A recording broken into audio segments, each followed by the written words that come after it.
Bonjour à tous. Est-ce que tout le monde m'entend bien? Normalement, ça devrait aller. OK. On va démarrer la conférence sur la qualification des prospects. Voilà. Euh, on a 30 minutes. C'est relativement court. Et donc, on va voir ensemble. Donc là, on est un peu en visio. Et puis ensuite, je vais passer sur les slides. Et vous pourrez me dire ensuite, on pourra avoir des questions sur la fin de la conférence. Donc l'objectif, c'est que vous voyez sur la page, vous avez des commentaires, vous pouvez rentrer les commentaires. Et ensuite, je prendrai quelques questions à la fin des 30 minutes, prendre 5 minutes pour pouvoir répondre aux différentes questions, surtout qu'on va utiliser des acronymes, etc. Donc ce sera intéressant qu'on puisse voir ça ensemble. Voilà. Donc, je vais basculer sur les slides. Voilà. Une petite seconde. Ok, on est parti. Donc, sur quel prospect faut-il investir son énergie? Alors, rapidement, donc je me présente, je m'appelle Nicolas Voiret, c'est peut-être important quand même de commencer par là. Je suis le cofondateur d'Ecosystem, qui est une solution de prospection pour les commerciaux. L'objectif de cette webconférence, c'est pas d'être promotionnel, hein, encore une fois. On a démarré ce cycle à la suite du livre qui est sorti en janvier de cette année sur les nouvelles machines de guerre commerciale. Et l'objectif était de pouvoir voir quelles étaient les recettes qui étaient appliquées par les sociétés qui faisaient des fortes croissances et d'essayer de comprendre quelles recettes elles avaient appliquées, est-ce qu'on peut les copier, est-ce qu'on peut les appliquer, etc.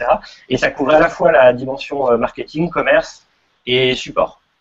Voilà. Donc, on va démarrer. Donc, c'est la quatrième webconférence. Les trois premières, alors on suit un peu le cycle de vente, en réalité. La première, c'était sur l'alignement marketing-vente. Que pouvons-nous attendre de notre marketing? Et qu'est-ce que le marketing doit délivrer aux forces commerciales? Voilà, tout dans un contexte B2B.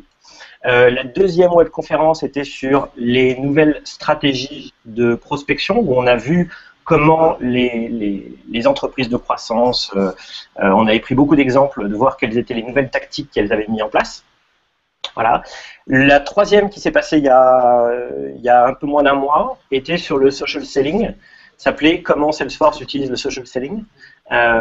Et donc c'était de voir comment les sociétés de croissance arrivaient, certaines sociétés en tout cas qui étaient un peu plus avancées que les autres, arrivaient à faire levier sur les réseaux sociaux notamment, et les données sociales, pour pouvoir vendre. L'objectif, c'est le selling, plus que le social.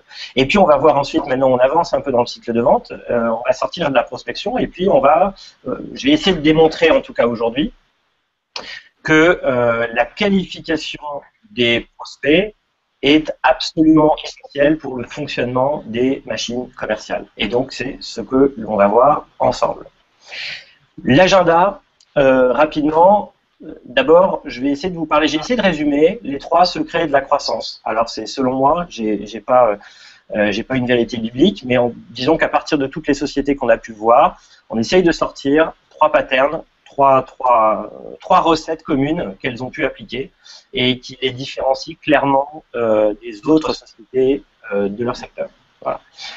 Et puis, on va rentrer ensuite, donc on va avoir notamment des exemples d'organisation, et puis ensuite, on va voir en pratique comment on qualifie un bon prospect. Ensuite, on va voir qu'il est effectivement critique si on veut savoir sur qui on doit investir, de savoir évidemment dire non, non, on ne souhaite pas investir sur tel ou tel prospect. Et puis, on verra les points de vigilance quand même, hein. C'est toujours important de voir, par rapport à la proposition qu'on fait dans cette webconférence, de voir quels sont les petits points de blocage ou les points de vigilance sur lesquels il faut pouvoir faire attention. Donc, on va démarrer. Les 3 secrets de la croissance, encore une fois, selon moi. Le premier secret, c'est d'avoir le choix. Alors, ça semble tout bête, mais effectivement, il n'y a pas de machine commerciale s'il n'y a pas beaucoup de prospects qui peuvent entrer dans le cycle de vente. Voilà. Donc, il y a 2 manières de faire. Très simplement, d'abord, soit vous avez effectivement un marketing qui est bien développé et auquel cas qui va pouvoir générer tout un flux de prospects potentiels qu'on va pouvoir ensuite filtrer, travailler, etc. Soit on a une solution de prospection, alors j'appelle ça sales ready, disons que c'est un peu ce que fait Ecosystem, hein, c'est une solution qui va vous mettre en avant sur toutes les personnes qui peuvent être sur votre marché, quelles sont les personnes qu'il faut attaquer en priorité parce qu'elles sont beaucoup plus mûres, parce qu'on a des éléments qui nous disent que effectivement il faut attaquer cette personne-là en urgence ou en priorité plutôt qu'une autre. Voilà. Donc c'est avant tout d'avoir le choix, soit généré par le marketing, soit généré par le commerce, mais en tout cas avec les solutions qui vont bien. Le deuxième secret, on va voir, et c'est pas du tout une évidence, donc on va passer un peu de temps dessus, c'est faut-il et comment découper les rôles commerciaux. C'est pas une évidence parce que nous-mêmes en tant qu'acheteurs, on a toujours tendance à dire on n'a pas envie de parler à 3 commerciaux différents, évidemment. Simplement, on va voir pourquoi c'est le fait de découper les rôles commerciaux entre quelqu'un qui va filtrer et quelqu'un qui va travailler l'opportunité jusqu'au closing. On va voir que c'est vraiment un gain en termes de qualité d'expérience client, au-delà du fait que ce soit beaucoup plus efficace. Et puis le troisième secret, selon moi, c'est de ne m'investir que sur les bons acheteurs, des acheteurs qui ont un besoin, qui ont une urgence et qui ont une autorité. Voilà. Donc on va surtout passer du temps aujourd'hui sur la partie numéro 2 et numéro 3. La partie numéro 1, avoir le choix, je vous invite à revoir pour la partie marketing, la première webconférence, et puis pour la partie tactique de prospection, la vidéoconférence numéro 2 et numéro 3, elles sont en libre sur le site. Hein, donc, vous pouvez tout à fait y aller, et donc on ne va pas tellement creuser cette partie-là. Simplement, je vais juste reprendre rapidement, avoir le choix, les tactiques de prospection qu'on a pu voir ensemble. Il y a d'un côté la prospection directe, donc ça c'est je prends une liste, etc. et puis je vais appeler les personnes qui correspondent à ma cible. Ensuite le social selling, le networking qui va me permettre effectivement de travailler davantage par réseau. Ensuite on a le marketing, bien sûr, qui va générer des leads par rapport au contenu, par rapport aux campagnes, par rapport à tout ce qui va pouvoir créer autour de la solution.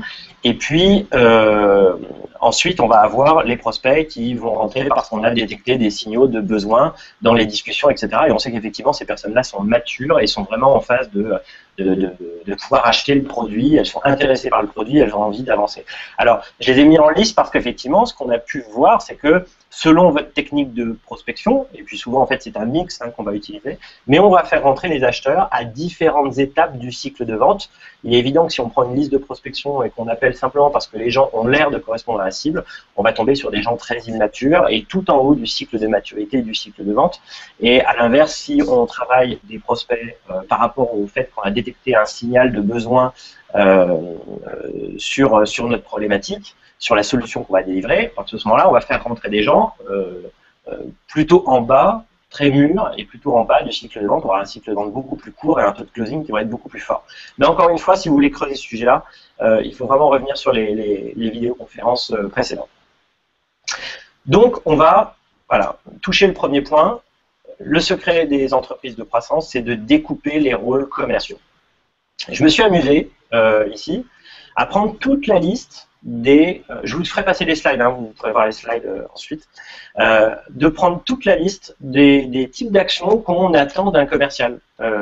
Ça va faut que je trouve des prospects, appeler plusieurs fois, 2 fois, 3 fois, 4 fois pour arriver à les joindre, arriver à joindre vraiment les vrais décideurs, analyser le besoin, comprendre le métier, comprendre l'organigramme, faire un plan de compte, je vais vite, fixer des rendez-vous, des démos, vendre la valeur, faire grossir le projet, construire la proposition, maintenir l'excitation, provoquer une décision, gérer l'administratif, faire de l'upsell, fidéliser, rebondir sur d'autres comptes, et on comprend bien quand on voit tout ce qu'on demande à un commercial qu'en fait, il est impossible de trouver une personne qui fasse bien toutes ces étapes. C'est impossible, c'est beaucoup trop complexe comme métier. Bien le faire, trouver des prospects, c'est un métier, fidéliser des prospects, c'est un métier, faire de l'upsell, c'est un métier. Tout ça sont des métiers différents. Donc si on trouve quelqu'un qui arrive à tout faire, effectivement, il a sa place au Panthéon chez Marvel. Mais globalement, c'est impossible d'avoir des gens qui vont bien faire. C'est un métier qui est très complexe et qui a besoin effectivement d'être découpé, tout simplement. Et ce qu'on va voir, c'est que les entreprises de croissance vont découper en 2 ou en 3, voire en 3 parties, mais en tout cas au moins en 2 parties, entre la personne qui va trouver les prospects, appeler et comprendre le besoin, etc., et qualifier, et qui va décider si on va investir de l'énergie avec les commerciaux qui, eux, vont travailler, c'est ce qui va prendre le plus d'énergie, travailler l'opportunité jusqu'au closing. Sur un deal global, on va se rendre compte que il y a que 10% du temps qui a été passé pour trouver la personne, il y a 10% du temps qui a été passé pour vérifier si on a pu la joindre et si effectivement c'est la bonne personne pour nous. Et 80% du temps, parce qu'on va fixer des rendez-vous, on va faire plusieurs démos, on va aller les voir, etc. On va relancer plein de fois. Et donc ça, c'est 80% de l'énergie qu'on va mettre dans un deal, c'est effectivement toutes ces parties-là. Voilà. Découper les rôles commerciaux a surtout un autre intérêt, c'est que c'est hyper efficace. C'est pas seulement que les commerciaux sont se débrouillent mieux sur la partie qualification et ensuite sur la partie travail d'opportunité, c'est qu'il y a un test qui a été fait, donc là je vous mets la source, c'est Funnelholic qui l'a fait, et j'aime bien la méthodologie qu'ils ont utilisée, c'est-à-dire qu'ils sont allés chez un client et en fait ils ont pris un volume de leads, de prospects potentiels, et il y en a un qu'ils ont passé directement aux commerciaux, donc les commerciaux qui font tout, qui font de la prospection au closing, et ils ont pris le même flux, enfin un autre flux évidemment, mais exactement la même cible, etc., de la même entreprise, et ils l'ont passé à une équipe dédiée à la qualification, qui elle va qualifier le prospect pour décider de le passer ensuite aux commerciaux. Et les chiffres parlent d'eux-mêmes, c'est-à-dire que le taux de conversion en opportunité des prospects était de 5% quand les commerciaux devaient directement traiter cette partie-là, et il était de 40% avec une équipe dédiée à la qualification. Évidemment, parce qu'en fait, ils ne font que ça, donc ils ont l'habitude de faire ça et de savoir si effectivement c'est intéressant de continuer ou pas continuer. Voilà. Dans beaucoup d'entreprises encore, on dit aux commerciaux, vous avez tel territoire et puis vous faites tout, mon ami, débrouillez-vous. Et c'est une raison pour laquelle, d'abord, on n'arrive pas à savoir ce qui ne va pas. Est-ce que c'est un problème de prospection? Est-ce que c'est un problème de proposition? Est-ce que c'est un problème de closing? Est-ce que c'est un problème de maintenir l'excitation, etc., etc. Donc, on n'arrive pas à comprendre. Et surtout, ce n'est pas efficace. Donc, le découpage des rôles commerciaux, pour moi, ces statistiques sont très, très parlantes. Comme quoi, effectivement, c'est beaucoup plus efficace dans le cycle de vente. Et bien sûr, c'est ce qu'appliquent les machines commerciales que j'ai pu voir. Donc, on va voir dans le détail comment elles s'organisent aujourd'hui, ces machines commerciales. Voilà. Et on va voir qu'il y a, grosso modo, pour celles qui ont mis en place ce modèle avec la personne qui fait la qualification et ensuite les account exécutifs, c'est-à-dire les commerciaux qui, eux, vont faire le travail d'opportunité et le closing, on va voir qu'il y a 3 modèles. Le premier modèle, c'est le modèle dans lequel nous on s'est situé, et dans lequel, voilà, c'est le modèle que vous verrez si vous voulez très belles boîtes aujourd'hui qui décollent, etc., et qui ne sont pas encore d'énormes entreprises, type Marketo, Talent, Synthesio, etc. C'est des sociétés de moins de 200 millions d'euros de chiffre d'affaires. Donc, vont avoir cette couche qu'on appelle Sales Development Rep, c'est la personne qui va qualifier. Voilà, et qui va faire le filtre de tous ces prospects qui vont pouvoir rentrer dans le cycle de vente. Donc, elle va traiter les appels entrants. Voilà. Elle va faire éventuellement de la prospection par contre en complément. Et ensuite, elle va filtrer et donner ça à un account exécutif qui, lui, va suivre uniquement les opportunités. Alors là, c'est un modèle, le premier modèle, c'est un modèle inside, c'est-à-dire c'est un modèle où les commerciaux sont sédentaires et ne vont pas chez le client ou relativement rarement. Voilà, on se déplace quand même assez rarement chez le client, c'est vrai qu'avec la vidéoconférence, etc., avec tous les outils de conferencing qu'on a, on arrive à recréer une expérience qui est aussi sympathique que celle qu'on peut avoir directement en rendez-vous. Et bien sûr, il y a vraiment un gain de temps. Et le account exécutif, lui, reçoit effectivement un prospect qui a été qualifié et doit l'amener jusqu'au closing. Ensuite, on va voir 2 autres modèles qui sont des modèles de beaucoup plus grosses entreprises. Voilà. Alors, le premier, c'est le modèle qui est appliqué par Oracle ou SAP. On a toujours ce SDR qui fait ce filtre et qui ensuite va passer à 2 couches différentes. Il va passer à des account exécutifs, mais qui sont sédentaires, inside sales, qui sont sédentaires et qui, eux, vont éventuellement aller au closing en fonction de la taille de l'opportunité et la taille du deal. Voilà. Et si le deal effectivement est trop gros, dans ces cas-là, ils vont passer ça à une autre équipe. Et quand les deals sont effectivement très importants, où là, on va avoir besoin de faire des rendez-vous terrain. Et donc, ça va être une autre équipe qui va éventuellement prendre le deal. Faut quand même imaginer, même chez des gens comme Salesforce, on arrive à traiter les deals en inside sales, donc en commerciaux sédentaires, jusqu'à 200 000 $. Donc, c'est pas vraiment un blocage. Et au-delà, effectivement, c'est important de pouvoir être présent physiquement.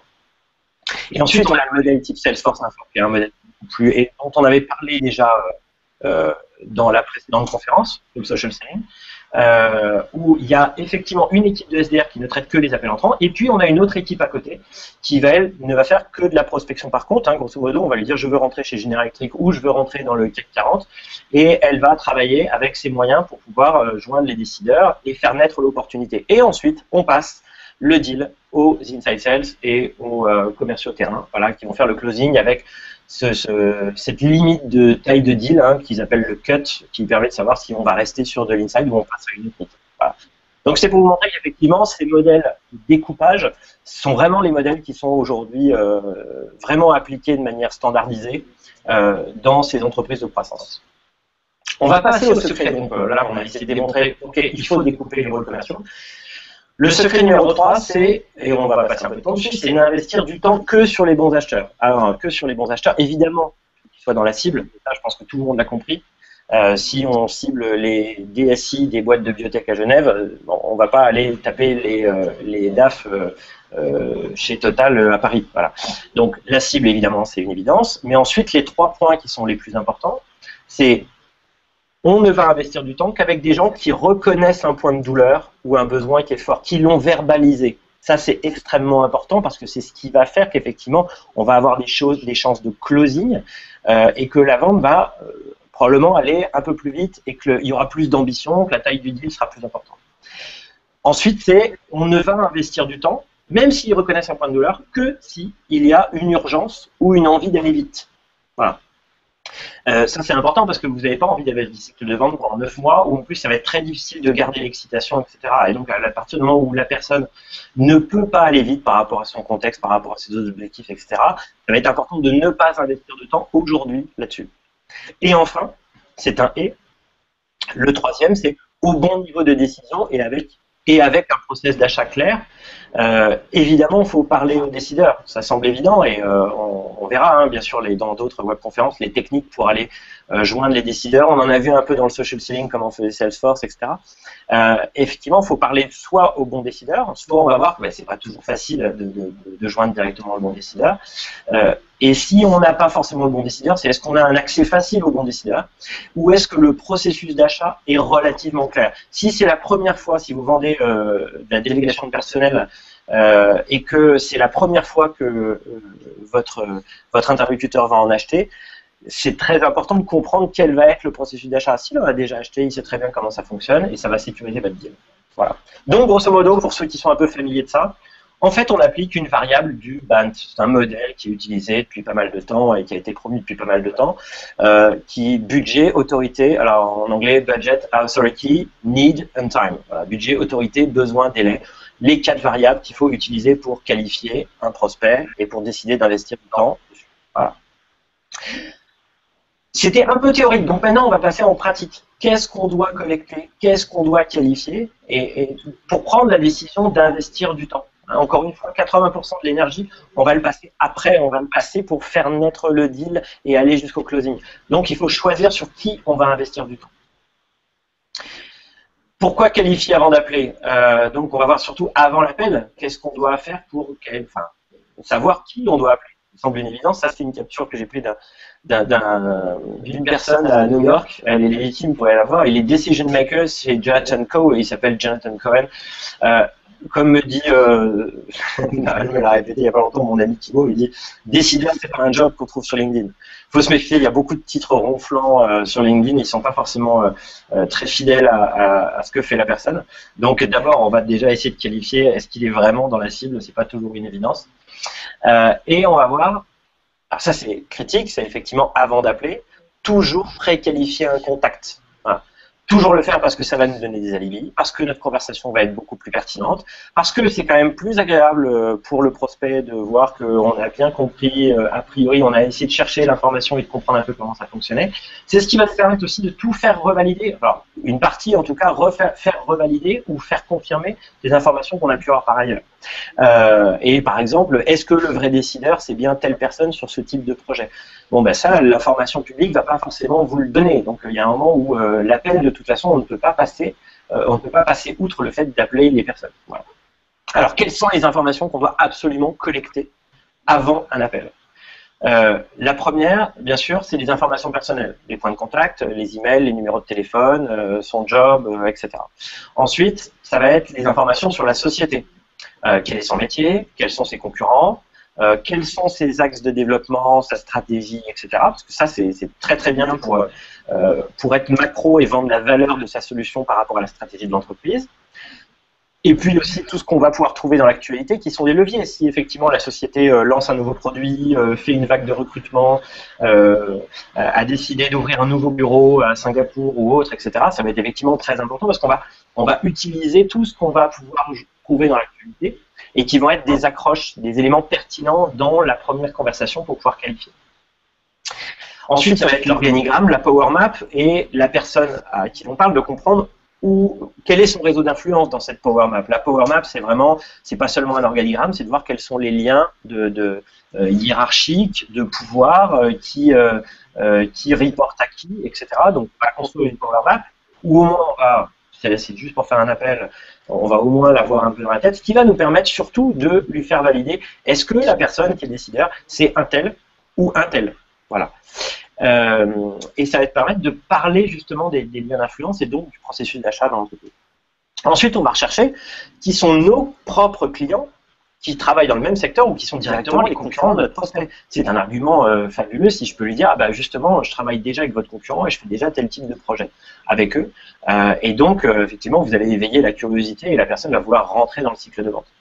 Ensuite, quels sont nos propres concurrents qui sont présents dans le compte, avec qui ils parlent. Ça, c'est important parce qu'on va voir un peu justement quel est le niveau de maturité de la personne, avec qui elle va nous comparer, dans quelle case mentale elle va pouvoir nous mettre, et puis ensuite les interactions avec nos contenus. Alors encore une fois, c'est pas une webconférence promotionnelle, simplement toutes ces informations, que ce soit les informations personnelles, la société, les axes de développement, les actualités, l'organigramme, la power map, nos clients, nos concurrents, etc. Tout ça, c'est une information qui est délivrée dans l'écosystème. On fait de la prospection, qualification et optimisation du closing et upsell. Hein. Donc c'est une solution, je vais fermer la parenthèse, mais qui couvre effectivement l'ensemble du cycle de vente pour pouvoir aider les commerciaux à toutes les étapes de leur métier. Voilà, j'ai refermé la parenthèse. Donc, on doit toujours préqualifier un contact avant d'appeler. Ensuite, la discussion de qualification. Là, ça y est, on a appelé, on a essayé de le joindre 2 fois, 3 fois, etc. On a fait un voicemail, je vous passe là-dessus. Voilà. Qu'est-ce qu'on doit dire pendant cet appel? Cet appel va durer 5 à 10 minutes. Hein. On a fait notre recherche, et puis je voudrais quand même préciser, en fait, la recherche, si on revient sur le slide précédent, vous avez l'impression que waouh, ça va être super lourd de collecter toute cette information. En fait, pour quelqu'un qui est dédié à cette tâche, collecter toute cette information, une fois qu'il a l'habitude, ça lui prend 5 minutes. C'est hyper rapide, puisqu'il va tout de suite trouver les accroches, etc., etc., et il va voir très bien comment il va pouvoir conduire son call. Donc, c'est pas un travail où on va passer 1 heure à trouver cette information, etc., avant l'appel. Hein. C'est vraiment l'histoire de 5 minutes. Donc, la discussion de qualification, la première des règles, qui me semble vraiment important, c'est ne passez pas votre temps à présenter votre solution si vous n'avez pas de besoin en face. Le besoin, c'est vraiment ce qu'il y a de plus critique. S'il n'y a pas de besoin, il n'y a pas de vente. Jamais.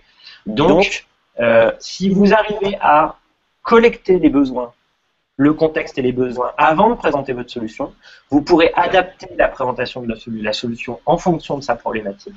Et donc, votre présentation sera 3-4 fois plus pertinente. Voilà. Alors, c'est pas toujours simple parce que l'acheteur en face, il a parfois pas envie de se dévoiler tout de suite. Mais c'est justement parce que vous avez fait ce travail de pré-recherche que vous pouvez créer plus facilement la confiance. La personne se livrera plus facilement à vous parce que vous comprenez déjà son métier, vous comprenez qui sont ses concurrents, vous pouvez avoir une conversation qui est vraiment productive. Et donc voilà, première règle, on ne va pas présenter notre solution si on n'a pas de besoin en face, ou on va faire un teasing vraiment de 30 secondes, et j'aimerais bien vous la présenter plus en avant, mais une fois que j'aurai compris votre besoin, ce sera beaucoup plus pertinent pour vous. Ensuite, quel est le budget attitré? Alors le budget attitré, c'est si vous vendez un produit standardisé, il y a probablement un budget attitré.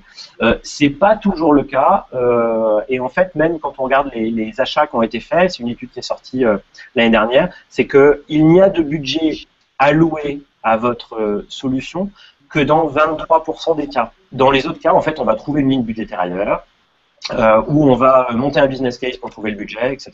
Par contre, valider le processus d'achat, c'est important. Et là, il faut vraiment pas être timide. Alors, on ne pose pas la question au bout de la 15e seconde, mais au bout de 8-9 minutes de call, on peut tout à fait poser la question. Et enfin, nous, on n'a pas de souci, il n'y a pas de problématique de pouvoir parler de ça.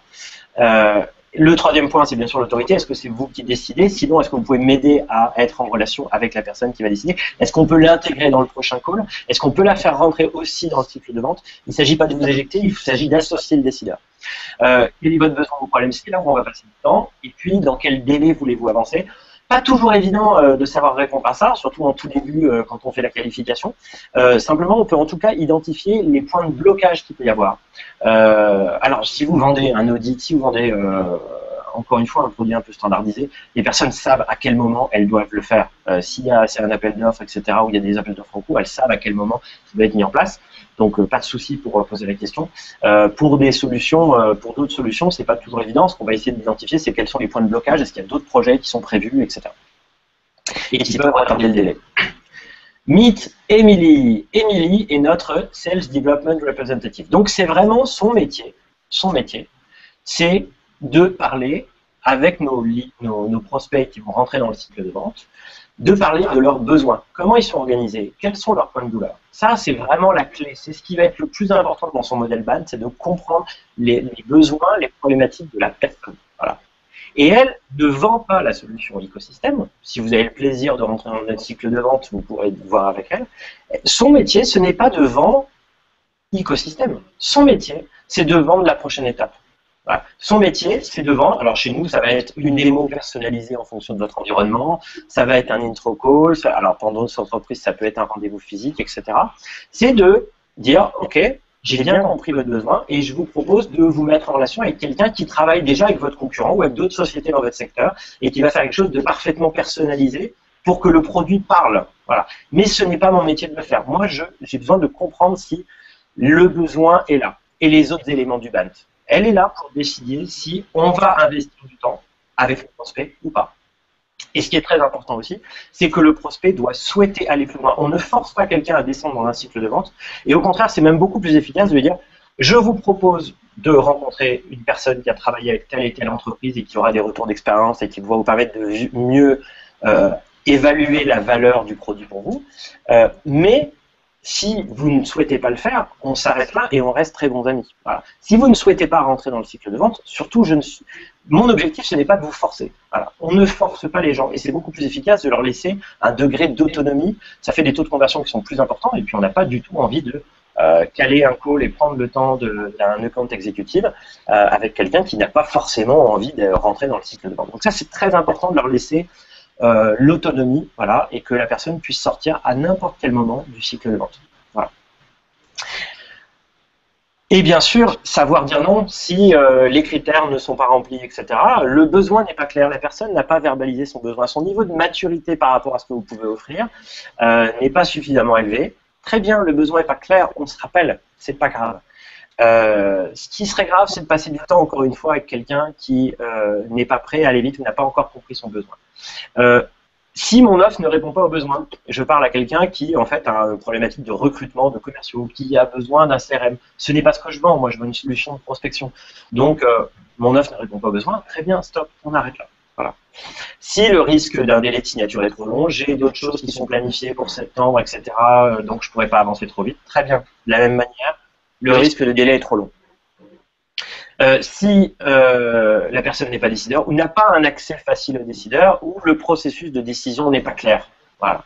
Typiquement, dans ces cas-là, ce qu'on fait, c'est qu'on va recycler. C'est-à-dire qu'on va garder la personne, elle va continuer à recevoir nos contenus marketing, etc. On va pouvoir quand même continuer à interagir, mais on ne va pas directement passer du temps. Et puis, dans 3 mois, dans 6 mois, dans ces cas-là, on va pouvoir avancer. D'autant qu'un cycle de vente qui est super long, il faut savoir que maintenir l'excitation pendant un cycle de vente de 6 mois ou de 9 mois, c'est extrêmement compliqué. Voilà. On va passer, là on est sur les 2 derniers slides, on est à 26 minutes, donc c'est parfait. Les points de vigilance. Dans un modèle comme celui-là, on va avoir le marketing, on va avoir qui va générer, qui va travailler sur la masse, on va avoir le SDR qui lui va devoir qualifier et fournir des leads, des prospects qui sont qualifiés aux accounts exécutifs. Ce qui est hyper important, bien sûr, c'est de faire la définition commune. Qu'est-ce que c'est qu'un bon prospect. Voilà. Qu'est-ce que c'est qu'un bon prospect? Et ça, cette définition, elle est essentielle.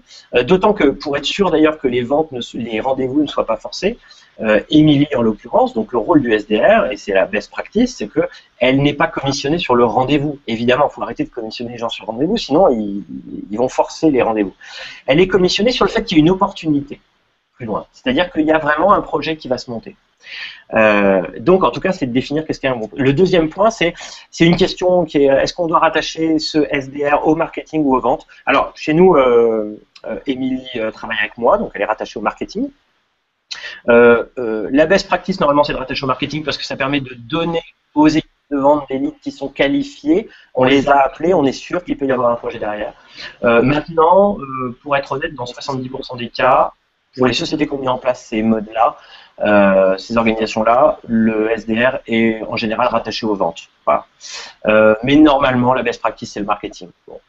Si vous envisagez de le faire, dans ces cas-là, il faut vous me contactez, on en parlera ensemble, je vous donnerai des exemples de ce qui a marché et ce qui n'a pas marché. Et puis, alors, autre point de vigilance, vous allez dire l'expérience du prospect est découpée et ça peut être désagréable. C'est un faux problème. Voilà. Aujourd'hui, l'objectif, au contraire, c'est d'avoir des gens compétents à toutes les étapes. Et donc, au contraire, que l'expérience du prospect soit bien meilleure. Il a quelqu'un qui est spécifique. Enfin, Émilie, elle parle à des centaines de dirigeants, elle parle à des centaines de gens qui s'occupent d'organisations commerciales. Elle a plein d'anecdotes, etc., pour discuter avec vous. Et donc, c'est vraiment son métier. Et ensuite, on va partir sur un account exécutif qui, lui, va vraiment piloter la vente. Et au contraire, c'est une bien meilleure expérience. Maintenant, on ne vend pas, ce qu'il faut, c'est quelle est la transition qu'on va faire. Bah, c'est sûr qu'on ne lui dit pas ah oui, mais là, c'est plus moi, vous allez parler à quelqu'un d'autre. On va dire bah, ce que je vous propose, c'est d'avancer avec quelqu'un qui connaît beaucoup mieux votre secteur, qui a déjà des retours d'expérience, etc. Et qui permettra d'avancer de manière beaucoup plus intelligente et beaucoup plus pertinente pour vous. Et puis ensuite, l'information doit évidemment passer fidèlement aux accounts exécutifs. Donc ça passe par le CRM, c'est-à-dire que tous les éléments de critères. L'objectif, c'est pas de faire répéter le prospect. Donc évidemment, tout ce que Émilie va collecter, effectivement, doit être dans le CRM pour que le account exécutif qui va ensuite travailler avec le prospect ne le fasse pas répéter. Dernier slide, c'était pour essayer de résumer un peu ce qu'on a vu. Voilà, moi je suis en début de cycle. Voilà, mon métier c'est de faire des campagnes du contenu, etc. Et de pouvoir transmettre des prospects à Émilie. Voilà, je lui transmets des prospects. Elle, son métier c'est soit de rejeter, recycler. Alors on rejette en général parce que le système n'est pas parfait quand il est automatisé. Et donc si je tombe sur un photographe ou une danseuse pour vendre une solution de prospection B2B, ça va être compliqué, donc on va le rejeter. Sinon en général, voilà, après le call, elle va décider de recycler une personne qui n'est pas assez mûre. Et sinon son métier elle va jusqu'à fixer un rendez-vous. Voilà. L'objectif, c'est pas que le compte exécutif, elle va fixer un rendez-vous entre le compte exécutif et le prospect. Et donc, si c'est juste pour dire il est intéressant, le compte exécutif va vous rappeler, ok, et on va encore perdre une énergie folle pour joindre la personne. À partir du moment où le prospect décide de continuer dans le cycle de vente, on fixe directement un rendez-vous avec lui. Voilà. Et les accounts exécutifs, donc on est sur un rapport de 1 à 3. C'est généralement ce qu'on va voir, hein, un SDR pour 3 accounts exécutifs. Et eux vont faire naître le projet, ils vont aller jusqu'au closing, qui est déjà un métier très complexe. Voilà. Qu'est-ce qu'on y gagne à ce type d'organisation? Une meilleure expérience commerciale, avant tout pour le client. Voilà. Le prospect a vraiment une meilleure expérience commerciale, et on sait à quel point c'est essentiel, au-delà de la qualité du produit, le prix, etc. L'expérience commerciale, c'est quand même ce qui fait avant tout la vente. Ensuite, on va avoir de meilleurs taux de conversion, c'est ce qu'on a vu, le fait de passer par une équipe qui va s'occuper de la qualification des prospects. Et puis on va avoir, comme c'est un peu découpé, on va pouvoir avoir de meilleures métriques. Combien de prospects j'envoie à Émilie, Émilie combien elle va recycler, combien elle va pouvoir fixer de rendez-vous, et ensuite sur les rendez-vous qui sont fixés, combien vont être vraiment des projets, il va y avoir une opportunité. Et donc ça nous permet d'avoir des métriques qui sont assez claires et qui permettent de mieux optimiser la machine commerciale. Ça c'est essentiel parce que quand on construit une machine commerciale, on a vraiment besoin d'avoir des métriques partout pour comprendre où viennent les grains de sable. Il y a toujours des grains de sable. Il faut trouver où est-ce qu'ils arrivent et comment on peut résoudre les problèmes tout de suite. C'est quand même un métier on est un peu obsessionnel. Hein. Et donc, comme les accounts exécutifs ne traitent que des opportunités qui ont été préqualifiées et ne vont investir leur énergie que sur les prospects qui valent le coup, on a bien sûr un bien meilleur pipeline qui est beaucoup plus gros. Voilà. Je ne crois pas qu'il y ait eu de questions. Alors, je ne sais pas si c'est le système dans les commentaires. En tout état de cause, on a fait 30 minutes, donc c'est parfait, on a respecté le timing. Je vous invite à vous inscrire pour les prochaines. Hein. Vous pouvez rentrer dans le programme DILS 30 si vous le souhaitez. Et DILS 30 vous permet bien sûr d'être invité à toutes les webconférences. Et aussi, si vous êtes dirigeant dans une société IT, on a un service de consulting gratuit avec certains amis consultants où on va prendre du temps pour déconseiller des problématiques même assez pointues que vous pourriez rencontrer. Voilà. Et donc, n'hésitez pas à rentrer dans le programme DILS30. Et puis, surtout, n'hésitez pas à m'envoyer un email si vous avez n'importe quelle question. Et si vous rentrez des questions dans les commentaires, ben, dans la journée, je vais y répondre. Voilà. Et puis, vous avez normalement dans les différents emails que j'ai envoyés des numéros mon numéro de téléphone direct. Surtout, n'hésitez pas. Voilà. Et je souhaite une bonne journée à tous.